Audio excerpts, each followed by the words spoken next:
I think she's a little more confident going down. That is something. I don't know what it is. That is not a person though, because it's in threes. It's got to be an owl that's in the trees.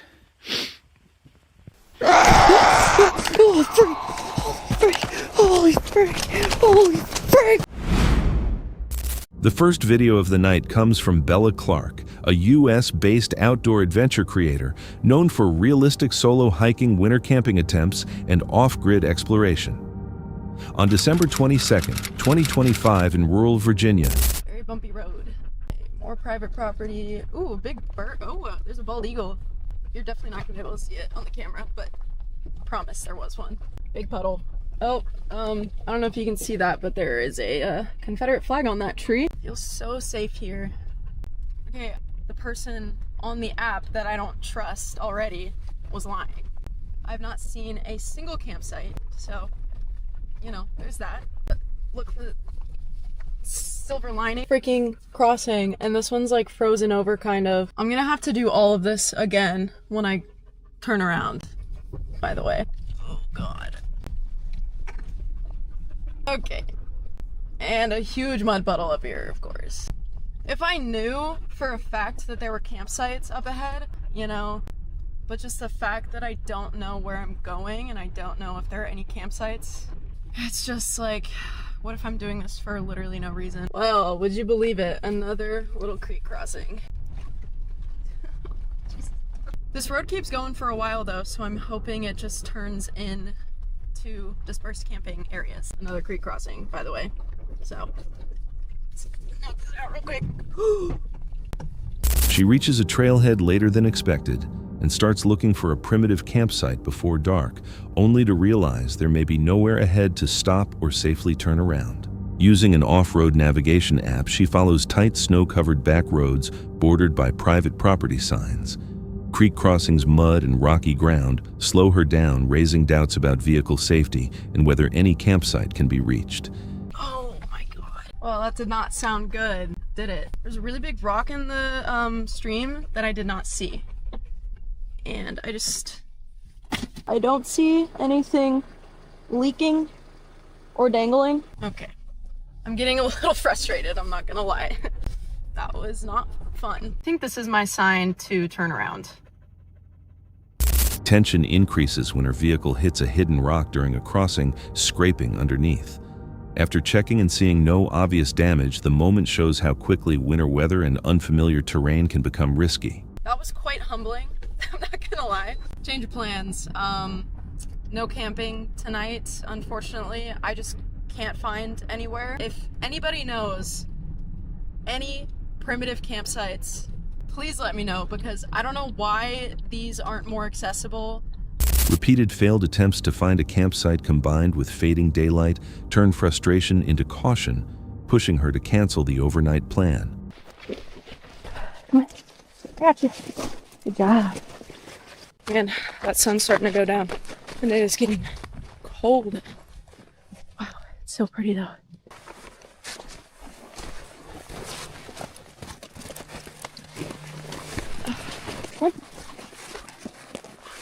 You got it. Oh, good job. Good job. Okay, this was the first part. I had to carry her up, but I think she's a little more confident going down. You know, she could easily just fall right down there, and that wouldn't be good. Let's jump down right here. Just right here. It's right here. Yeah. Wow, good job. Look at you. Wow. The hike becomes the real challenge as she moves through steep rocky sections while carrying her small dog with snow ice and loose stones, creating constant slip hazards. Quiet. It's getting dark. It's a little spooky. Better get back to the car. We have about 1.7 miles left, and Rixie's booty, and it's just not holding, and they keep, that one specifically just keep falling off.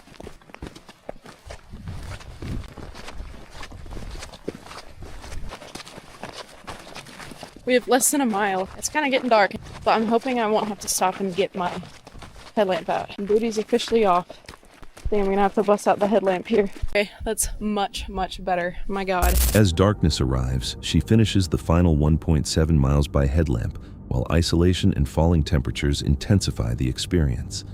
Back at the car, she warms up and reflects on the trip, stressing the importance of confirming campsite access before winter travel.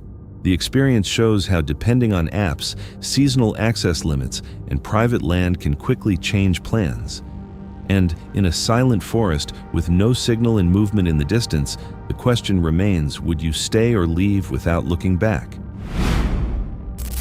The next terrifying video comes from Wanderlust Diana, an unfiltered nomadic lifestyle creator documenting solo car living across the United States. On December 12, 2025, near Las Vegas, Nevada, she parks by herself at a scenic spot and starts setting up her SUV for the night without realizing that someone nearby is watching every move. This guy just came up to me. He's over there. I think this is his regular spot. So he's asking me, like, if I wanted any illegal substance like crystals and stuff like that. So I'm like, no, man, I do this kind of stuff. And yeah, so he was here talking. So he heard, so I said, yeah, I'm from Jamaica. And I was like, I don't do any of that stuff, illegal substance. While preparing her sleeping space, the peaceful routine breaks when a man in a white car starts circling the area, repeatedly stopping to ask questions. Diana quickly realizes his focus is on her, not the location. What begins as casual interest becomes disturbing as he keeps coming back and staying close. To discourage him, she explains that she is a vlogger and that her vehicle has cameras and tracking devices. The man says he will back off, but he does not leave, instead watching from a distance. I am loaded with equipment, like tracking a device. He's like, never mind, and he left. But he's still hanging around far away, so be careful, guys. Be careful of these people. I didn't want to put him on the spot like that, but he was on my camera the whole time. And I was warning him. I said, dude, I am a blogger. I am wired. So, I gave him a fair warning. And then he's like, yeah, I got it. But then he was still lurking down there in the background watching me. I am going to leave and head over and drive about 30 or 40 minutes away to Cracker Barrel. I'm going to have to find a new spot. Understanding the situation could escalate and that she may still be under observation, Diana chooses to leave, immediately driving more than an hour to a Cracker Barrel parking lot. Later, she reflects that another person may have been involved, confirming that leaving was safest. This situation shows that a place that seems safe can suddenly become dangerous, especially for someone traveling alone. When a person keeps watching you instead of leaving, it becomes a warning sign. So the real question is, how long would you wait before trusting your instincts and deciding to leave? He wakes up in the middle of the night, steps outside his tent, and discovers something that was not there before. What follows is far more disturbing than he expected. On February 19, 2026, the YouTube channel Exploring with Brad uploaded a video recorded in the forests near Monocliffs and Orangeville, Ontario, Canada. In the footage, he heads alone into a quiet stretch of woods to stay overnight. The area carries an unusual reputation, and locals have spoken for years about a mysterious legend called the Blue Man. Our own teepee, our own fort. This forest has always given me nightmares as a little kid because of the story about the Blue Man.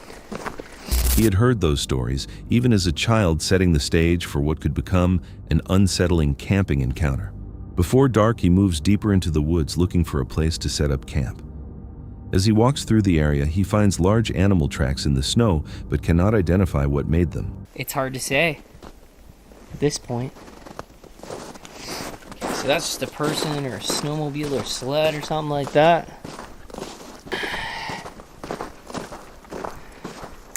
I'm the only car parked here today. Usually I always go to this place with Angelo just because of how scary it is. That's for darn sure.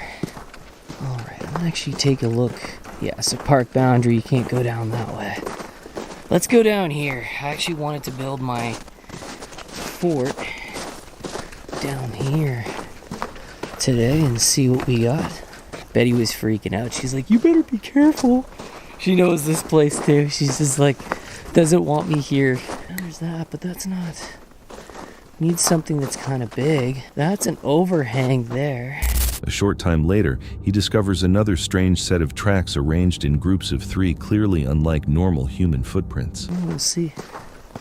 We'll do a little bit of exploring. Let's go down here for a little ways. They've cleared us a path, it looks like it. Okay, that's a person, I think. It's going down that way. I don't know what people are doing down here. Tracks. Yeah, those are fresh. I don't know if somebody else is here or what's going on, guys. I know people live out here. Like, there are houses that are nearby this thing. Over here, it looks like there could be a lot of firewood and stuff. I don't know. Literally, I could use a lot of different spots I'm seeing right now, but I'm kind of just wanting to investigate for now. The last time we were here, me and Angela, we set up a tent down here. All these fresh tracks must have been made earlier today. There's people playing and farting around. Sign here. Okay, that's a break. I don't know. All of the tracks look fresh, suggesting they had been made earlier that same day. Then he suddenly hears an odd sound in the trees, like something moving fast nearby. What the hell was that? Sounds like some sort of animal. Like a bird or something of some kind. It sounds creepy though. Came out this way. I messaged a few friends of where I was going today, and they were saying, just because of how dangerous this place can be, especially at night, so. And it's quiet. I don't know what this is. Look, it's like threes. That is something. I don't know what it is. That is not a person though, because it's in threes. I brought my coyote mace just in case, but it's highly unlikely we're gonna bump into one of them, so. The worst part about animals like that though is that they're freaking nocturnal. So they can see you, like they don't need the light. So if they take your light away, being alone here though has to be terrifying. Especially with the story that I'm about to tell you guys. Like, it is eerie. The woods go quiet again, but more tracks appear in the snow, still impossible to identify. Being alone there feels uncomfortable, especially with the story he is about to tell. You know what I mean? That's what scares me. Out in places like this is like, I really don't know what's out here.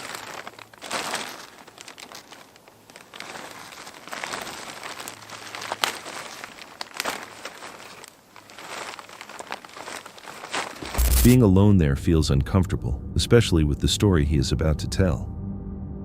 Even while preparing his shelter, he keeps hearing movement around him, and he admits that staying alone in this forest feels uneasy, especially with the old legends tied to the location. Later that night, he sits by the fire and retells the local legend of the Blue Man, a strange figure said to have appeared in these woods long ago. According to the story, people who followed strange lights or whispers in the forest sometimes vanished. So this is about the phenomena that happens in these woods, okay guys? I forgot to even mention it to you guys. So this is called the Blue Man. So it started as a local legend, nothing more, then a whispered tale in the small town of Mono. They called him the Blue Man.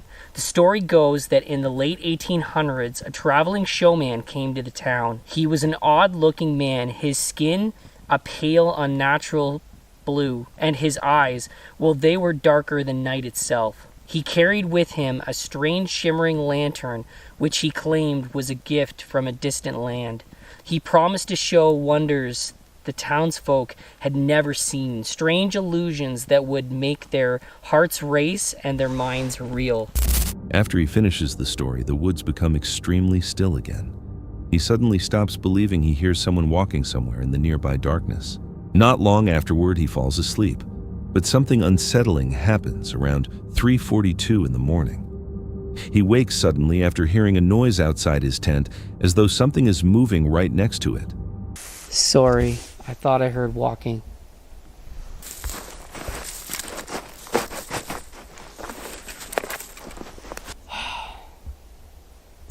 Back down that way, I heard like... When he looks outside, he finds small wooden objects placed near the tent, shaped like strange little eggs. What is this? Okay, so I just woke up. It's about 3. The discovery unsettles him, and he decides he cannot remain there any longer, turning this camping encounter into something much more serious. As he starts leaving the area, he hears something else, a person yelling for help somewhere in the forest. What was that? I can't stay here. There's something out there. We better go. I better go. I can't stay here. That was creepy. Alright, I'm gonna pack my things and we're gonna go. Alright, so we're gonna get out of here. First, I might do an explore the other side. We haven't checked it out yet, so. Worried, he follows the sound toward nearby cliffs. Along the way, he discovers a hat on the ground, making him think someone may actually be in danger. Oh my goodness. I don't know what's going on. I could hear somebody screaming help. Sounded like some guy. Let's go. Let's go check it out. Oh man.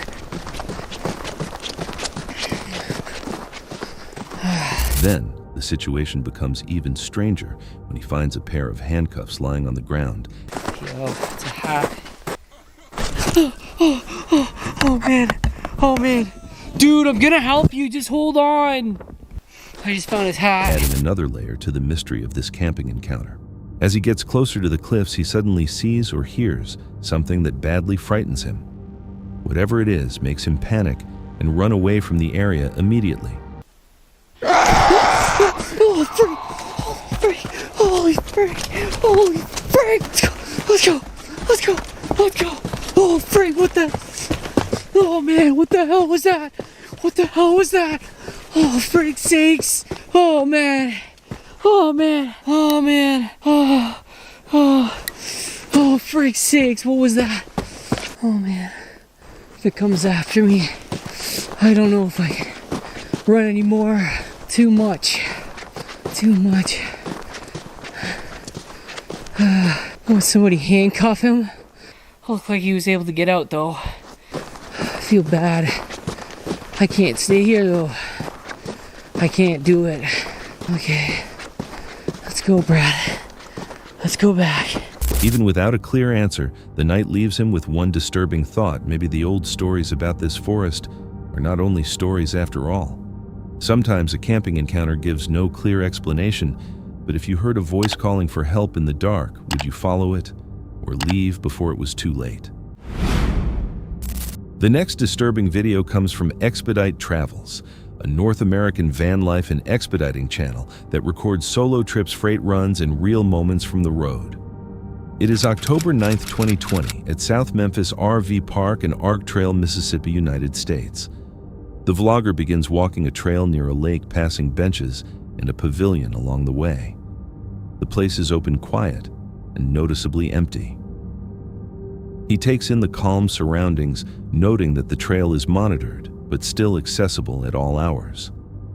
As he keeps walking, the peaceful setting builds a steady mood, one that feels relaxed, but slightly wrong because no one else is around at all. Alright guys, I just had something freaky ass crap happen to me, and I am not lying. This is not a joke. I know I messed around before about the Bigfoot thing. I was walking and I seen, I don't even know how to explain it, man. It was like a red, it almost looked like somebody wearing like a red jacket, or you know what I mean, like a jacket, like it was far off in the distance. Then the environment changes almost immediately. The woods drop into an unnatural silence. Birdsong fades and the normal background noise disappears, replaced by faint rustling that cannot be clearly located. It was something, I missed something. Maybe it was a tag or something on a tree, or somebody put some kind of marker or something up. And I couldn't see nothing. It was gone when I came back. It's like dead quiet here. That's not good. Usually there's like flies around me, but usually there's birds chirping close by. It's like... He goes back to check the same spot, but whatever he believes he saw is gone, turning the moment into a subtle but growing camping encounter. Not long after, more movement is heard behind him. Small shifts in the brush and uneven sounds keep him alert. Birds return briefly at moments, but their inconsistency only adds to the uncertainty. like a loud, almost like whistle or screech or something. It was freaking weird, man. I don't know, like the hair on the back of my neck is standing up like I feel like somebody's watching me. It's dead quiet in here now. And it was when I first came in, you could hear birds, and this is near the exit. It's about, I don't know. So there's... The forest then becomes completely silent again, with almost no natural sound left. Suddenly, a sharp, high-pitched whistle or screech cuts through the quiet. The sound carries across the trail, making it feel as if something is nearby. With limited visibility and no clear explanation, the moment becomes the peak of the encounter. What starts as a calm walk along a quiet trail quickly becomes something far more unsettling. Even though no clear source is ever found, the sequence of events leaves behind a strong sense of unease. A camping encounter does not always reveal itself clearly, but when the forest suddenly falls silent and something calls from the distance, would you trust what you heard, or pretend it was nothing and keep walking? The footage comes from Rick and his van, a UK-based van life and camping channel centered on basic overnight park-ups, rural stops, and road trips, often visiting places linked to local history and haunted reputations. It is January 14th, 2024, in Hartley Motte, Hampshire, England, United Kingdom. Rick reaches Hartley Motte, a place known for its past and its reputation as one of Hampshire's most haunted villages, creating the setup for a quiet but uneasy camping encounter. He explains that most of the original village and manor house are gone, leaving St. Leonard's Church as the main structure still standing. Local accounts mention hidden cellar remains, underground tunnels, ghostly coach sightings, and even claims of music coming from the church at night. I mean, it's pitch black. I'll show you.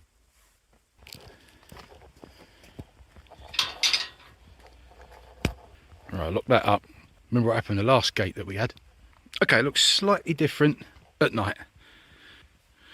You see those? After darkness arrives, Rick steps out of the van and walks around St. Leonard's Church with a torch. The churchyard feels different after dark, with stained glass windows glowing dimly and gravestones disappearing into shadow. He moves cautiously, listening for anything unusual. But most of the tension comes from the isolation, the poor visibility, and the history attached to the place. Shit. Sorry. I mean to swear then. It's got to be an owl that's in the trees. It's got to be an owl that's in the trees. There you go. A sudden loud sound cuts through the silence, startling him. He thinks it may have been an owl, but the source is never seen. As he walks back toward the van, rustling noises follow him through the trees, becoming louder as he moves. When he points his torch into the dark, 3 small points of light shine back at him. He considers that they might be animal eyes, but he never confirms it. I make some dinner in the van. Hang on. I've got a slight issue. I was going to make some dinner in the back of the van, and then there was a guy pulled up in a Defender and said to me that I can't stay here. When I asked why, his words to me were, "This is the fishing club's car park and he can't stay here tonight, mate. Can you go? I'm going to be gone first thing." And he refused to let me stay and said that I'll be blocked in. Well, there we go. The bloody light's fallen down. So, change of plan. I'm going to have to try and find somewhere else to sleep. So currently, driving down through the... I'm going to have to try and find somewhere else to park up and get me dinner. So, I'll be back with you momentarily, as they say. Because I mean, it's like 10 o'clock at night. Do you know what I mean? You let me stay there, but alright, I guess, you know, if it's your land, it's your land, then you don't want me staying there, that's fine. The most direct moment of the night happens unexpectedly, just as Rick is getting ready to settle in. A man arrives and tells him he cannot stay, explaining that the location is a fishing club car park and that he could risk being blocked in. Rick chooses to leave and keeps driving through the countryside late at night, looking for another place to park. The night at Hartley Motte does not provide any clear paranormal proof, but the location creates a strong feeling of unease. The darkness around the church, the unexplained sounds, and the distant lights in the trees all add to the tense atmosphere. Still, the most disruptive moment comes not from the site itself, but from having to leave unexpectedly. After moving on, Rick finds a quieter and more suitable place to stay. Sometimes it is the atmosphere, the sounds, and the unknown that make an experience feel real. If you were there that night, would you stay longer or leave before things got worse? In early December, Luke from the Outdoor Gear Review climbs to the summit of a wind-exposed mountain for a solo overnight camp. What feels calm at lower elevation becomes unforgiving, higher powerful gusts, falling temperatures, and a storm expected after dark. With daylight fading, he builds a minimal shelter knowing the weather will test it. On the summit, wind moves through the forest. Luke pitches a hybrid half-lean-to tarp, setting it to block the gusts and preparing it to change once rain begins. He explains his 70-liter backpack, how compact gear and careful space management let him carry more than people might expect. Before nightfall, he clears the ground with a makeshift forest rake, scraping away leaves to reduce exposure to ticks and spiders. As darkness settles in, he cooks dinner, eating reindeer stew, while sharing stories, one about an odd complaint email, another about an abandoned campsite mystery in New Hampshire, where gear remained behind, but no person was found. The other day, I received an email from a viewer asking me if I had seen this channel, and I don't remember the name of it. I wouldn't even mention it if I did. It's so stupid. But the YouTube channel is all about like this person going camping or something. Every single trip ends with the tent catching on fire and everything inside of it being destroyed, and he acts like it was an accident sort of thing. That is like low-level content. It's pretty wild what people will do for money. Not that there's anything wrong with it outside of it just being wasteful, possibly stupid, but years ago, YouTube used to be a wasteland. Anything went. I don't know if that's the case anymore. I don't think so. But people would do all sorts of weird stuff, like eat out of their cat's litter box, if you know what I'm saying. Seriously. I'm pretty sure that's been put a stop to, for good reason. Unfortunately, the winds are beginning to pick back up again, so I will not be feeding this fire anymore. I certainly don't want a hot ember to fly off into the woods, start a fire and whatnot. The ground underneath is wet, but everything on top is very dry, so we better be careful, especially when there's a known fire burning out there.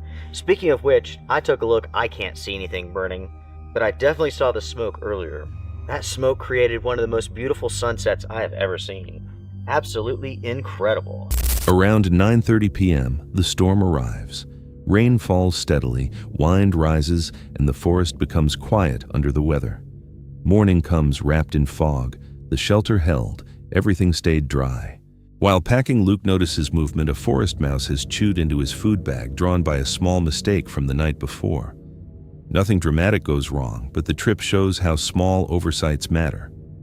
In wind, rain, and isolation, even food scent can become an invitation. If the storm had lasted longer, or if the shelter had failed, what would have mattered more, the gear or the decisions made before dark? Late August 2024. This footage comes from Kenny of All Trades, a YouTube channel about solo camping, RV living, and quiet outdoor weekends. Kenny returns to Pillsbury State Forest in central Minnesota, over 25,000 acres of public land, with his dog, Toby. A few weeks earlier, Toby suddenly stopped on a forest road, frightened by something unseen. Tonight, Kenny chooses to return anyway. The sun is going down, and the woods feel different this time. I spent a couple hours this afternoon inside the camper working on the video. Turned the air conditioner on, nice and cool. But Toby and I are gonna go out for a little walk now. Hopefully we can find some firewood. That's the plan anyways. I did bring a leash with, just in case if we come across anybody on horseback out here. You can see a number of horse tracks. This forest has a lot of rolling hills. If you can get up on top of the hill, then the wind is keeping all of the mosquitoes away. The hard problem is when you get down into the dips, the bugs get thick. After work, Kenny picks up supplies and fire starters, knowing he is getting a late start. By the time he arrives in the forest, darkness is settling in. He makes camp on higher ground, once an open viewpoint now grown over. Instead of a view, he finds garbage, including a Walgreens receipt suggesting someone had been there not long before. Later, Kenny and Toby walk and follow a tight trail. It leads to a squatter camp, blankets, a shovel, and scattered belongings left behind. A bottle with an August 2024 expiration date catches attention. Kenny explains that because the forest sits close to town, people sometimes live here through summer after losing housing. There wasn't much I could do at the time. I picked up as much as I could. I went back out there a few months ago, found that the whole thing is closed off to the public now. It's so sad. I came across a trail that's got to be relatively new. It wasn't here a couple years ago. Figured we'd go figure out where it goes. The place feels heavy and abandoned. Kenny decides not to go farther. That night he cooks beef stew over the fire, falling into routine. The forest remains quiet. Before leaving the next day, Kenny returns to the place where Toby once refused to continue. It is trashed again. Some view this as the reality of public land near towns. Others focus on how Toby reacted long before anything could be seen. Either way, the signs suggest something ongoing, not forgotten. Weeks earlier, Toby would not walk this trail. This time the reason was obvious. The forest had not changed. What people left behind had.